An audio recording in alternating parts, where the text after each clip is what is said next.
Welcome back to the Drive Home Reviews podcast, where I review the movies that I have just seen as I'm driving home from the theater. And why, friends, why did we not heed the warning signs? Why did we not listen to the whale biologists?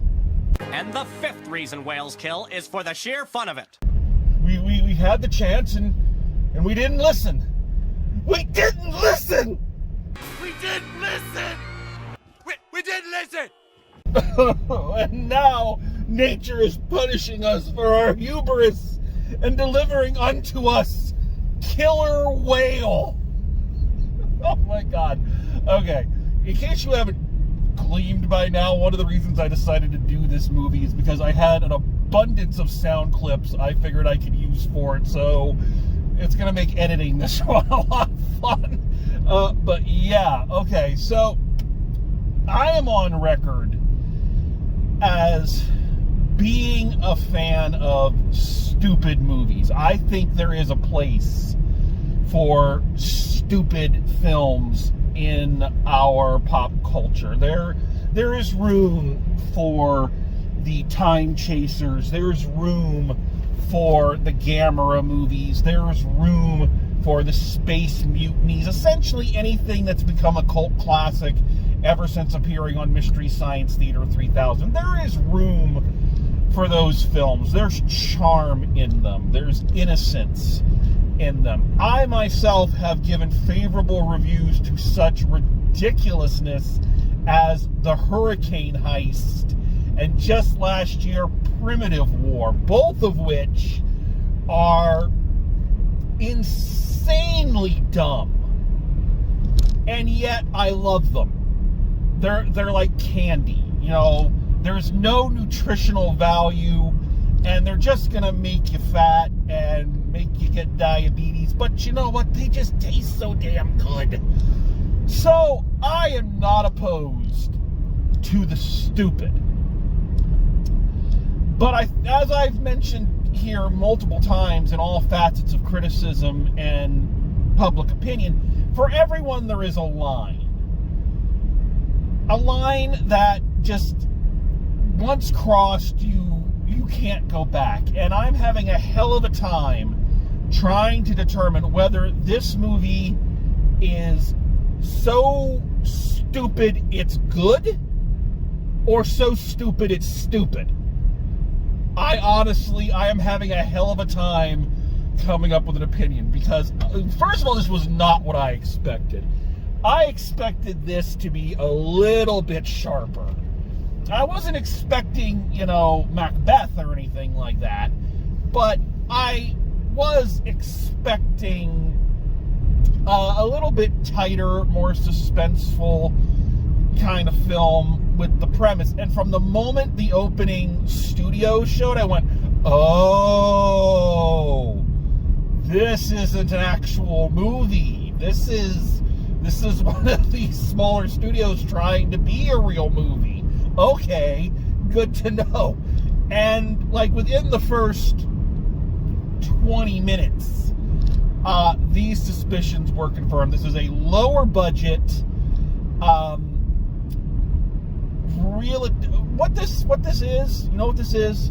And again, younger viewers are not going to get this, but this is the direct-to-video knockoff of a big budget Hollywood movie that would come out in the heyday of Blockbuster and retail outlets and physical media, when you'd have a movie come out and these smaller studios would do a quick knockoff of it and push it out, hoping to get people to rent it or buy it, either by tricking them to think it was the actual thing. And that is what this movie feels like.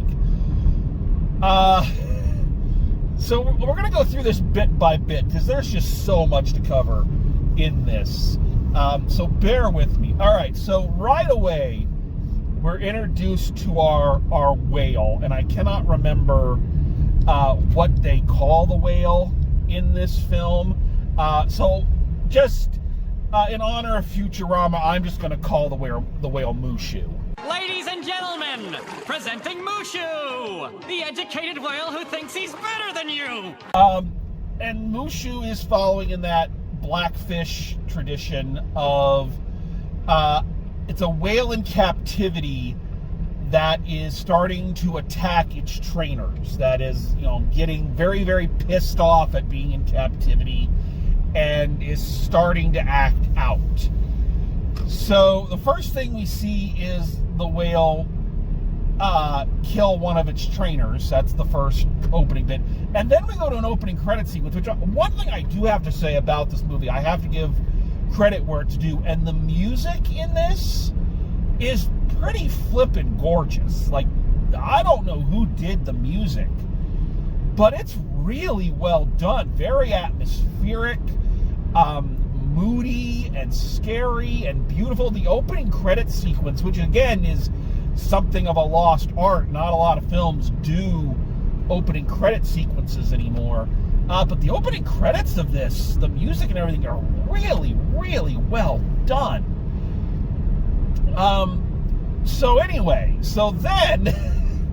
So then we're introduced to one of our main characters, played by Virginia Gardner, whom you might recognize as one of the girls from that awful movie, The Fall, where these two idiots climb a cell phone tower and get caught up there.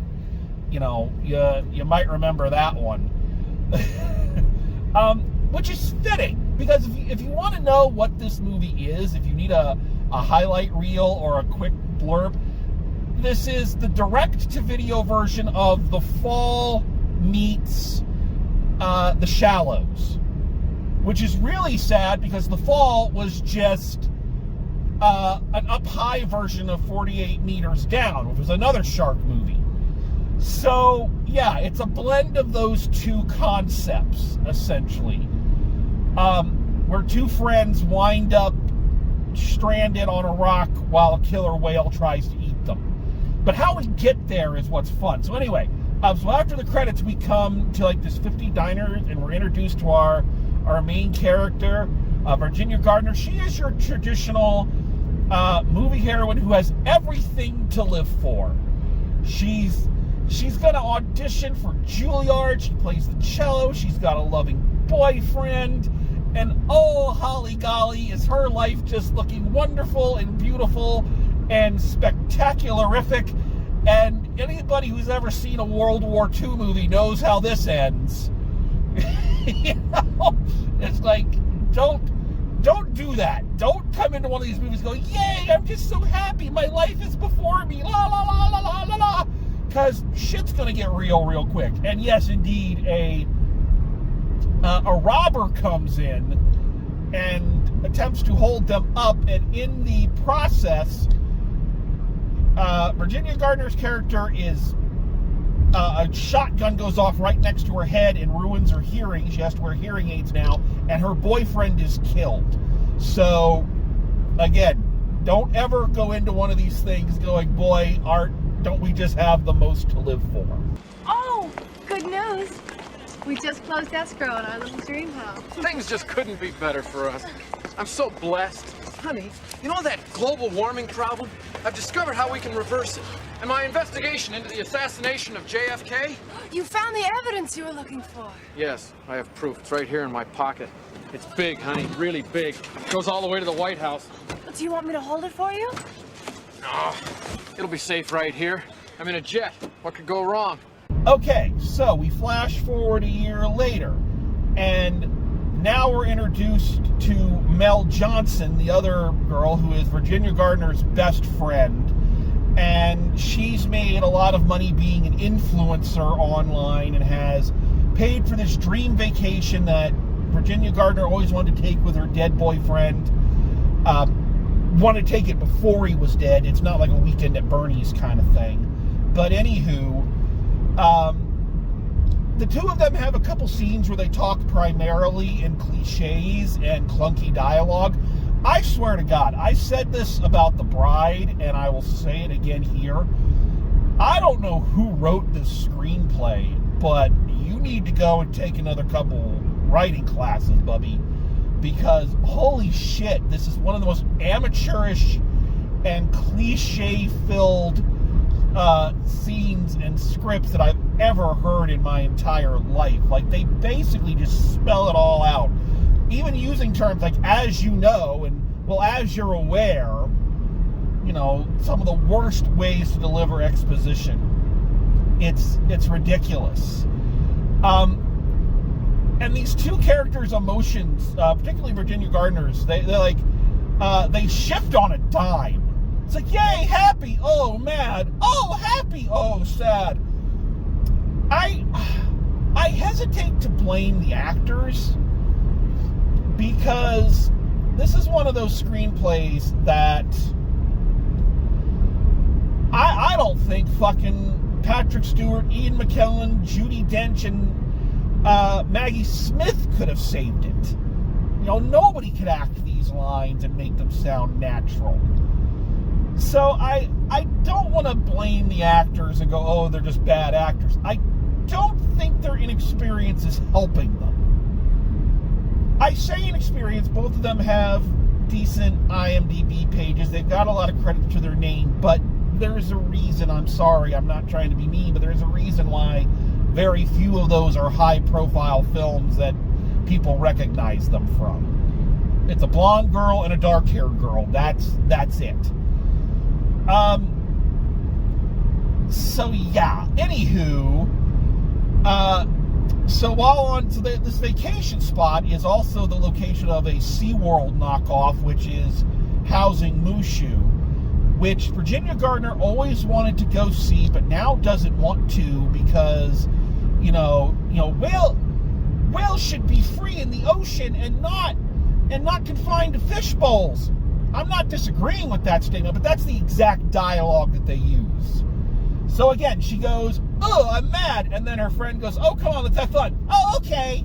You know, it's shifting on a dime. So they meet a guy, and they sneak into not SeaWorld to visit Mushu. And as Virginia Gardner is visiting Mushu decides to kill one of the cleaners. And yeah, so they've snuck in, right? And they see the whale, they see the dead body in the whale tank, and they're running, and they bump into a security guard who's like, hey, and they're running, and the guard is chasing after them. Anybody online who has bitched about that scene in the Obi-Wan Kenobi Disney Plus show where the bounty hunters are chasing baby Leia and they can't catch her, and everyone's like, oh, this is the worst thing ever, they couldn't catch her, this is what ruined Star Wars, needs to watch this, because this is like these people are literally like 2 feet away. The security guard could reach out and grab them, and he can't seem to catch up to them. It's ridiculously hilarious watching it. Which is a big flaw in this movie as a whole. I'm bouncing around a lot, and I'm sorry, but this movie is very hard to compartmentalize.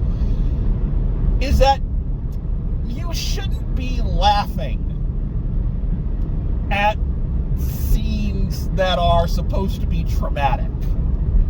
That's one of the reasons I'm having a hard time figuring out if this movie is so stupid it's fun or so stupid it's stupid. Like, it's okay if you telegraph a moment, but I shouldn't be cracking up laughing when it happens. The first instance of this is after the robbery, and Virginia Gardner's dead boyfriend chases after the robber, and he's out, and he's like, oh, I got your necklace back that I got for you. Oh, thank you. And he's smiling, and I'm just like, the guy's going to come run him over.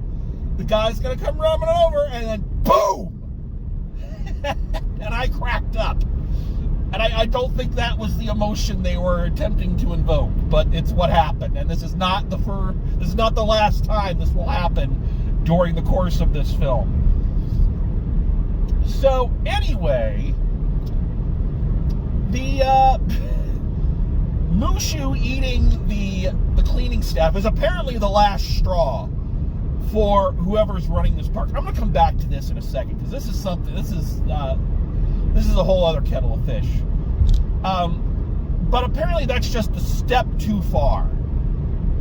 And the security guard calls shadowy boss of Evil Co.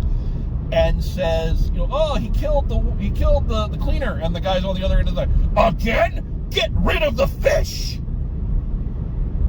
And so, apparently this was the inciting incident that gets Mushu out into the wild, where just coincidentally, our two heroes and their soon-to-be dead, surfer dude boyfriend, again, speaking primarily in cliches.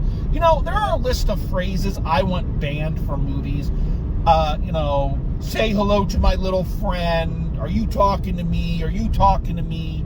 I'm adding another one to that. I could tell you, but then I'd have to kill you. It's not funny. It's not original. Please stop using it in your hackneyed movie scripts. Oh, another one? People fear what they don't understand. Not untrue, but goddamn, I'm tired of hearing it. So yes, this is what places Mushu out in this very specific circular island chain. I'm not exactly sure. I'm not a geologist. But yeah, there's like a circle of rock formations that people go to or not, and our three heroes go there. Mushu attacks, and the movie happens. Our two heroes end up on a rock for the majority of the film, while Mushu kind of circles them, and, again, it's the shallows. All right, so there are a number of things I want to talk about this movie, all right? Let's start with how cheap it looks. I don't know. Well, here's the weird thing. The whale CGI is actually pretty good. It's actually fairly good. I'm not sure how much, if they used any animatronics for parts of it. I'm not sure. I don't believe they used a real whale. I think that's very frowned upon these days, and rightfully so. Especially in a movie where one of the big themes is that the whale is acting out because it's been mistreated. So I don't think having a trained whale, in your don't train whales to do things movie is kind of hypocritical. But whatever the blending of special effects that they use, the whale for the most part looks pretty good. It's a pretty convincing special effect. But that is dwarfed by some of the special effects throughout the rest of it. I am not sure. I have a feeling, I have no proof of this, so if I'm wrong, I'll accept it. But I have a feeling that they filmed a lot of this in a studio with a green screen, because all of the backgrounds look like they've been composited in. Like every single one of them looks fake. Whenever they have the two girls on the rock and they're doing their scenes and they're having their dialogue back and forth, and they're cutting to one and they're cutting to the other, the background looks like it's been matte painted in. And if it's a special effect, it's a really, really shitty one. If it's not a special effect, why the fuck does it look that fake? I could only assume that maybe they filmed it at a lower resolution or something like that so that it could hide the imperfections in the whale CGI. Which, okay, I guess I can get behind that, but yeah, it's one of these movies where I spend a lot of time sitting there going, is that real? And not in a good way. Not in like the good way, like, oh my god, that looks real. In more of a way of like, are they really out in nature, or are they in a studio? It's not the kind of question you want to be asking. So I get the feeling this is a fairly low budget film. Nothing wrong with that. You can do a lot with very little budget, if you know how. But I think they tried their best to hide their lack of budget by extending time in between scenes of the killer whale. Now, any movie so originally titled as Killer Whale. Like, seriously, we couldn't have taken a little bit longer coming up with a title? Seriously? Oh, okay, I guess not. Anywho, but in a movie called Killer Whale, I think it is safe to assume that what we have come to see is the killer whale. That is the hook, if I may be so bold. And yet, we go through lengthy periods where there is no killer whale. Now, I understand doing that at the beginning. We're establishing character, we're establishing relationships, and all of this. But once we get on the rock, and a large portion of the movie takes place on this rock, we go a long time without seeing or experiencing anything scary or interesting. The movie attempts to fill this gap by creating drama between our two characters. And this is another point where I laughed out loud, and I know that's not what they were intending. So I will say this, just in case, I really don't care, and I don't think anyone's going to mind, but just so I'm not being a complete jackass, I'm throwing up the spoiler warning for this one. Spoiler alert. Spoiler alert. Maybe say spoiler before you give away the end of a movie, okay? So, during the conversation on the rock, Mel Johnson reveals that it's her fault that the robber was there at the restaurant that night. Apparently, she planned the robbery. Virginia Gardner was not supposed to be there. Her boyfriend wasn't supposed to be there. The guy doing it wasn't supposed to bring a gun. But she arranged the robbery that ended up costing her friend her hearing and her boyfriend's life. Oh my God. And this is supposed to be like this huge wedge moment between these two best friends who have been nothing but girly pop and, you know, I love you, you're my best friend, we have our own special cheers kind of thing. It's supposed to be the wedge that drives between them, that fuels the third act. But it reads and plays like a fucking episode of Dawson's Creek. An all-new Dawson's Creek. Oh my God, yeah, it's... And I said this in my Primate review. I don't understand sometimes why we feel the need to insert false drama in a situation that should theoretically be dramatic enough. Surviving while a huge fucking whale is trying to kill you, that's drama. We don't need really anything else than that. Why they felt they had to insert this, why they felt they had to do this is ridiculous.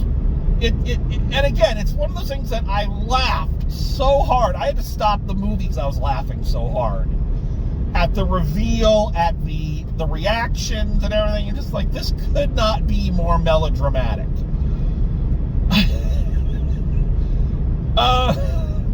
So yeah. There's some other things. Let's back up. I want to talk about some things here, because there are some other aspects of this. Other things that were included but didn't need to be. So I went through the entire scene at Not SeaWorld. And that entire scene does not need to be there. You don't need that scene in this movie. They opened the movie with the whale killing its trainer. And then apparently killing the cleaning guy, well, again, was the straw that broke the camel's back, and they decide that's what they need to get rid of the whale. And okay, I would understand that if maybe the rest of the movie didn't happen the next day.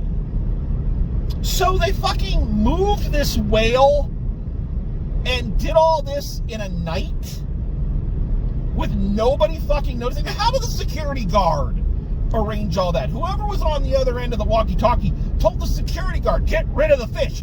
So the fucking security guard arranged all this? How? How did that happen? I need answers. Like this, it would have condensed it down and streamlined the story a lot if during their little montage there at the beginning, if they had just put something in like, due to the recent acts, the company has decided to release Mushu, or do a thing like if you want the characters kind of connected, then do a bit where Virginia Gardner's character is like joining some Earth First, animal rights, PETA movement, and when they break in, they're actually breaking in to save the whale, Wilsiak style. We're taking Wilsiak home to the moon. Long live the Zypods. That lends credence, it connects the characters, it explains why they're all in the situation, it makes sense. Or just say that, the fucking whale escaped, it jumped over Free Willy style and got away. Jump, Free Willy! Jump! Jump with all your might! Oh no, Willy didn't make it, and he crushed our boy. Ugh, what a mess. Oh, I don't like this new director's cut. But the way they do it just raises so many questions, and this is not a movie that you should really be asking a lot of questions in. But here's the problem. The movie wants you to ask questions because they are setting up throughout the entire film, they set up some kind of bizarre mythology, right? They give the whale a fucking tragic backstory. Again, being a whale in captivity, that's not tragic enough. We need more tragedy. So apparently, the backstory, as relayed to us, again, in the most clunky way possible by Surfer Dude, is that Mushu was a performing whale, but then would not comply and stopped doing the tricks for whatever reason. And now, ignorant whale lovers, we'll see who's boss as I make Mushu jump through this hoop.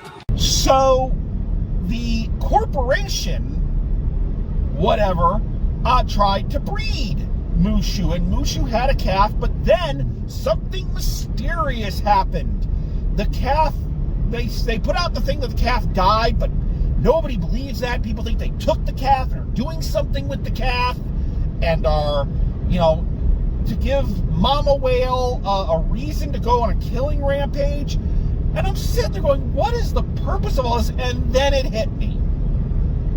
And it's adorable, and it's so sweet, and it's kind of sad in a way.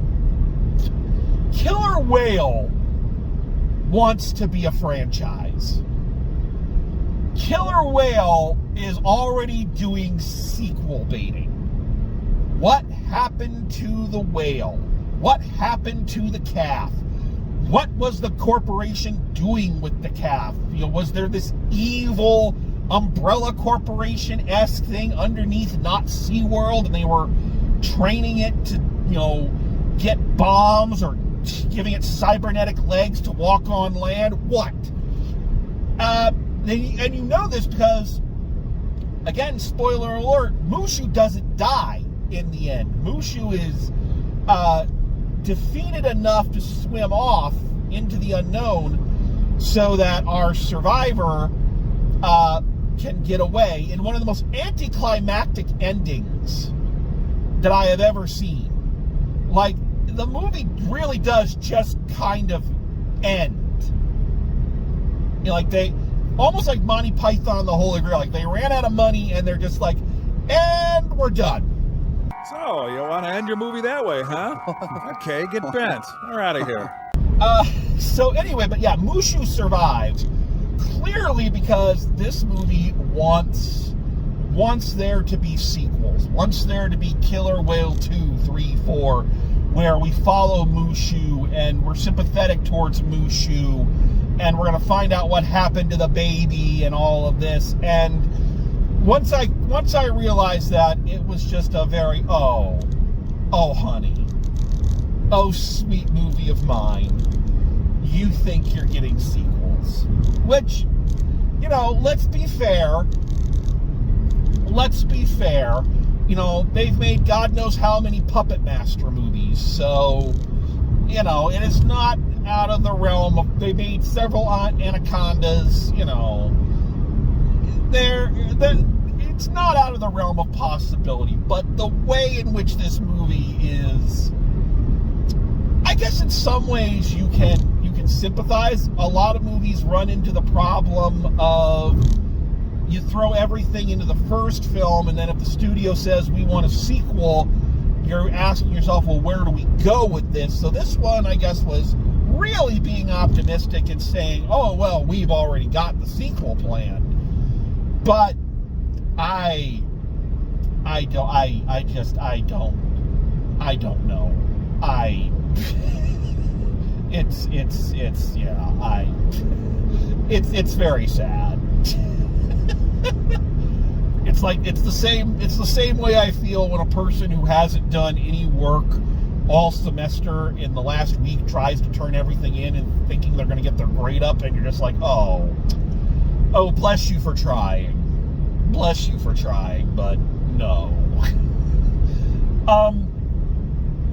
So yeah. Oh, one other thing I want to cover before we wrap this up, because again, there's not much to get into. I've learned a lot from watching movies, but there's a new lesson that I've learned. And did you know that the one thing every alpha predator can't seem to defeat is an inflatable raft? Yeah, I didn't know that either. Like the T-Rex in Jurassic World Rebirth couldn't pop a fucking life raft. Here, home base for a long time is this little inflatable fucking pizza slice that the girls are trapped on, and for some reason the whale can knock over a jet ski, but reaching up and popping this flotation device with its massive jaws and teeth, that it can't do. It can, however, pull the rope and pull out the stopper and make it deflate, but it can't actually bite through it. Did you know that? I didn't know that. That really makes the shark in Jaws much more of a badass, because he chopped through that kid's inflatable raft like it was nothing. Of course, that was back in the 70s. Our inflatable raft technology has grown by leaps and bounds since then. But yeah, so this is just one of those examples, and there are a lot of them, of little things that just make you go, oh my God. You know, for instance, they're out in the middle of the ocean, and yet when their jet ski sinks with their, you know, Deus Ex Machina cell phone in it, apparently it's in the shallow end of the ocean, kind of the same place where all of the drownings happened on Baywatch, where you could still see the bottom of the ocean enough to go down and get it, and have enough air in your lungs to not only go down there, fiddle with that, hide from the whale, grab a weapon, and defend yourself against the killer whale. I don't know how long these people can hold their breath. I know Navy SEALs and shit can do it for a long time, but man, these guys got me beat. But yeah, you see, it's all these little stupid things that are stupid, and yet there's something vaguely endearing about it. You know, because it's the kind of thing that happens when someone just wants to make a movie. It's a very Ed Wood kind of mentality of, do you want to make a perfect movie? Do you want to make a good movie? Or do you just want to try to make a movie? Get it made. And I get the feeling that's what this was. You feel that everybody involved is very passionate and they're enjoying it, and, you know, they're there for it. And I think they do a pretty good job trying to hide the lower budget and trying to work around it. But there are just so many telltale signs that this is not gonna fly. You know, I'm sorry. But yeah, I can't bring it within myself to hate this movie. Like, because there's so much. I can understand if you see it and you hate it. I get that. I can't really bring myself to hate this movie. I can bring myself to laugh at it. I can bring myself to kind of feel sad for it sometimes. I can feel, I can bring myself to, want to pat this movie on the head and applaud it for its ambition despite its ability. But I can't hate it. I can't be mad at it. It is what it is. And, that can only be said. May that be said of us and all of us. So, I don't know what else to say. Let's wrap this up. So final grade for Killer Whale. Oh my God, I don't know, because it is stupid. And I've made my case for stupid movies, but I'm gonna be honest. There's stupid movies that I enjoy and want to watch again for their stupidity, and then there are stupid movies that I didn't enjoy. And while I can't hate this movie, I can't really enjoy it either. I can't say that I'm going to be in a rush to watch it again, or this is one that I have to get on Blu-ray. Like, I had to get the Hurricane Heist on Blu-ray. You need that shit in high def. I can't see me doing that for this movie. I just can't. So, this is a long way of saying I think my final grade for this one is going to be a C. Just a solid C. I would recommend it for bad movie night. If you're like me and you and your friends kind of like so bad they're fun movies, this would be one I'd recommend for that. But I'd recommend other ones ahead of it. So I think you might get a kick out of it, but I would also understand if it's the stupidest thing you've ever seen.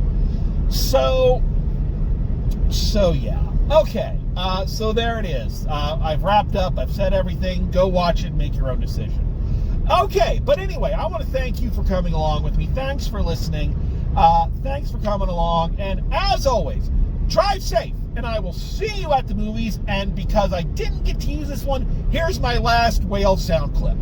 Well, you asked the right guy. I'm the whale biologist. Though personally, I hate whales. Especially Mushu. Then why'd you become a whale biologist? I don't know you well enough to get into that. Hey, that whale talked to me, too! After everyone left the show, I walked up to the glass and he started talking. Well, why didn't you tell anybody? Well, I thought I was crazy. He said my dad was gonna sneak into my room naked one night and beat me up.